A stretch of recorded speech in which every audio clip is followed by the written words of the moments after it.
wholeness. Today I wanted to talk about sustainable prepping and some ways you can practice being sustainable as you are prepping, because I know that prepping can often be expensive. Here are some ways to be eco-friendly as well as sustainable in your prepping journey.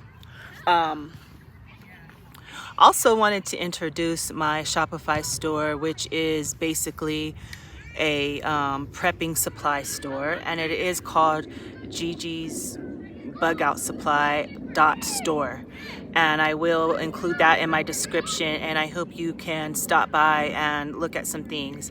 I do plan in the very near future of coming up with my own bug out bag, which you won't have to shop individually for the things you need for your bag. I'll already have them pre-packed for you. And so today I just want to cover some ways of being using sustainability in your prep. So let's see here. Where am I going to start? Sorry, I lost my notes. Just one second. And then some kids just came over here to play soccer right where I was recording. So if you hear noise in the background, that's what's going on. Let me just go back down to this. Let's see. Okay.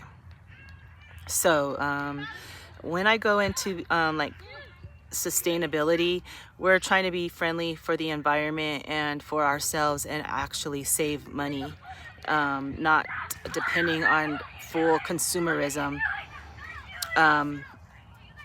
But we want to be prepared. We don't want to be in fear. We just want to already have things that we need, available supplies. And first and foremost, importantly, and I should have just brought one,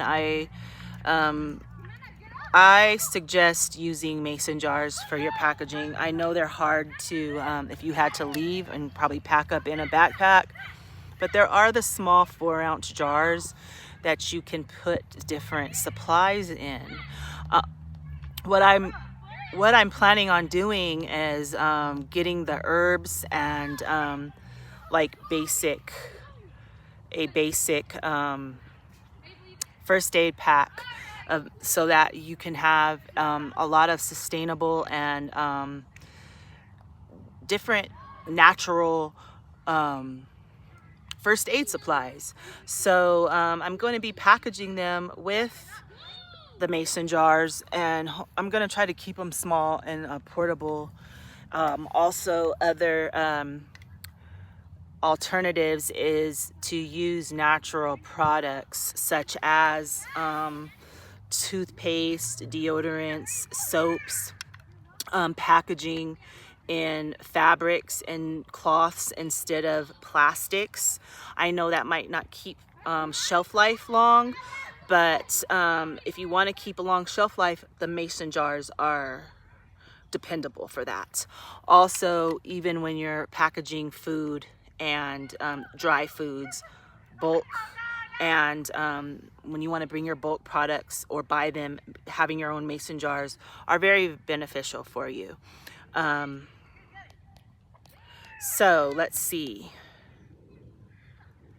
Where else did I want to talk about? So yeah, I mentioned my store, and I will be like, the products on my store are the products that you would use when you're going to do a bug out bag or to have something stored in your home. Your basics like sleeping bag, tent, lighting, solar lights, solar lanterns, flashlights, anything solar is going to be beneficial for you, so that you don't have to look for power. And what if the power goes out? What are your options? Of course, candles, but what if you're like running for your life or in your car trying to drive away? There's just certain things that you should have available for your comfort and for your safety. Obviously, weapons are important to have for self-protection. For ladies, mace, knives, and if you are not afraid to deal with a gun, then it is important that you have things to protect yourself in emergent situations. So reusable materials, I covered that. Eco-friendly food storage, I did cover that. Energy independence, so I did talk about solar powered tools, hand crank devices like radios, and the low energy alternatives would be things that you don't have to charge or that you can charge and take with you. Walkie-talkies, handheld radios, crank radios,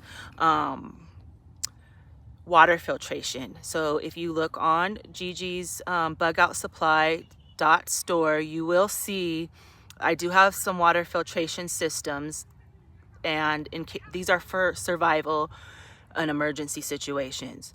I have survival kits. You'd want something that is non-toxic, and then I have backpacks.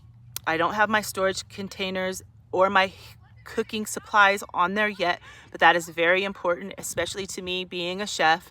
And cast iron, I have a very small cast iron skillet that I would take with me in an emergent situation, and I can cook on anything at that time. If you do cook, I suggest having a cast iron skillet. I think the one I have is really small, not 10 inch, maybe 10 inches around. It's very small, smaller than 10 inches, maybe even 5.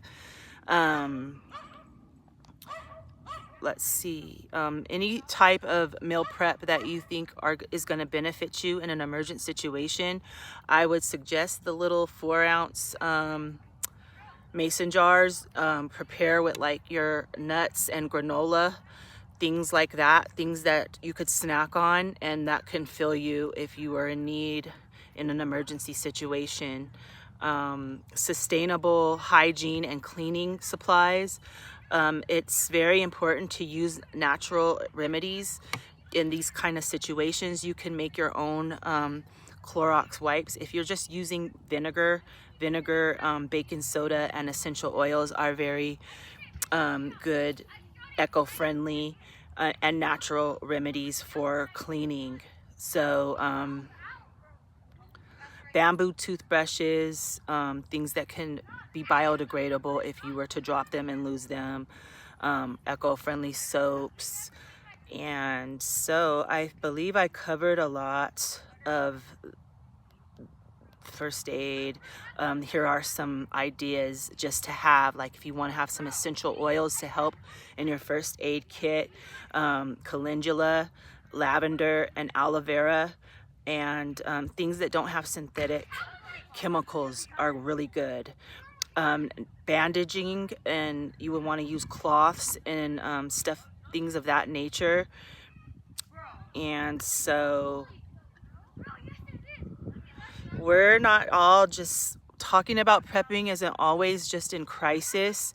It's a way of changing your lifestyle and just being more chemical free, waste free, toxicity free in your environment.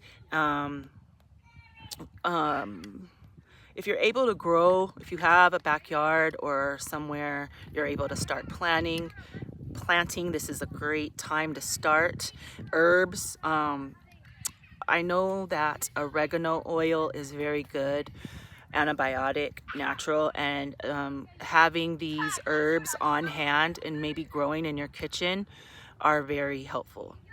I'm glad I got to cover all of this, and I thank you so much for tuning into my channel.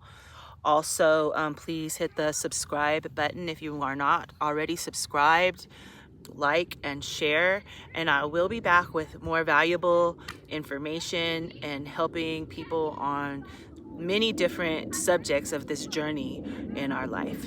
Peace.